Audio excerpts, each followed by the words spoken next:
After years of observing male female dynamics, one pattern becomes very clear. Most men fail with women not because they lack looks, money, or status, but because they speak to a woman's mind instead of her emotions. And the fastest way to change that is by using a technique called listen like a therapist. Every time a man speaks to a woman, her subconscious places him into one of three categories: potential boyfriend, just a friend, or someone she never wants to see again. Most men live in the third category without realizing it. Not because they're bad men, but because they don't know how emotional attraction actually works.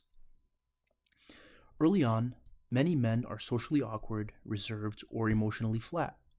Later, they improve their communication. They become more polite, more articulate, more socially acceptable. And that's when they move up, but only to the friend zone. This confuses most men. They ask, "What am I doing wrong?" The answer is simple. The difference between a friend and a boyfriend is emotional activation. A friend feels neutral and safe. A boyfriend creates emotional movements.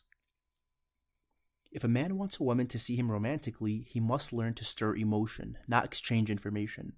Here's the key. There are two ways emotions appear in a woman. A man can try to put emotions into her, or he can draw emotions out of her. At the beginning, her emotional door is locked. You cannot force emotions in. But you can unlock that door by getting her to express her own feelings.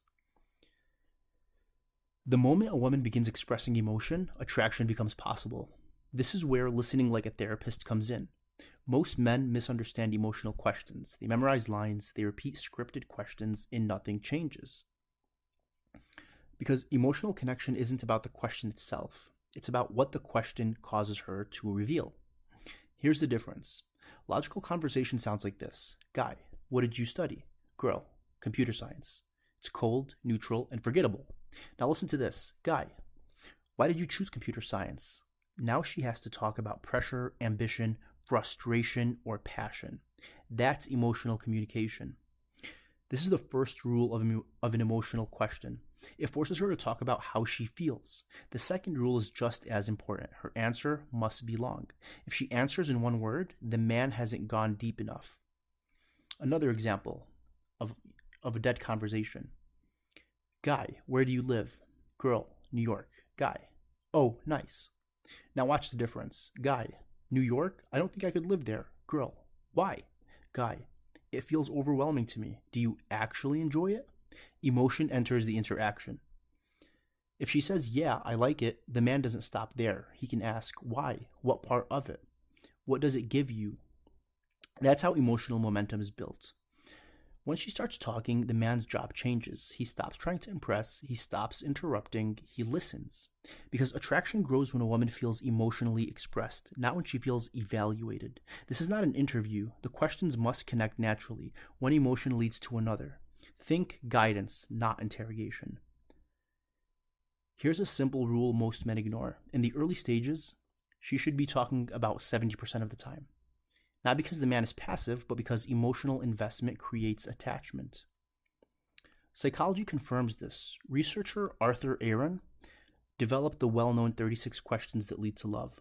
They weren't powerful because of the questions, they worked because they caused gradual emotional disclosure. The lesson is not to memorize them, but to understand the structure. Here's a real-world example. A man invites a woman over. She makes it clear that she doesn't move fast physically. Most men panic or they push. A smarter man shifts the interaction emotionally. Instead of escalating physically, he suggests an activity that encourages expression, a personality test, a values discussion, or a reflective game. As she answers, he asks follow-ups, not surface questions, but emotional ones. Why she thinks that way, what shaped her, what experiences influenced her.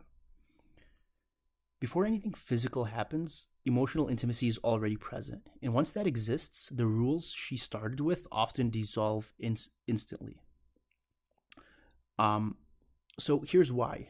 Most men, they experience desire visually. Women, on the other hand, experience desire emotionally.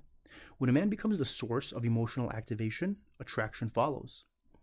One warning, if a man only listens and never leads, he ends up in the therapy zone. This technique works when combined with confidence, intent, and masculine presence. Listening opens the door, but leadership keeps it open. The skill isn't just about dating either. It applies to friendships, networking, and leadership. Because people remember how a man made them feel, not what he said. Apply this naturally and observe the difference. If you want deeper breakdowns on social skills, emotional polarity, and attraction dynamics, let it be known. This is Alpha Male Psychology. Thanks for watching.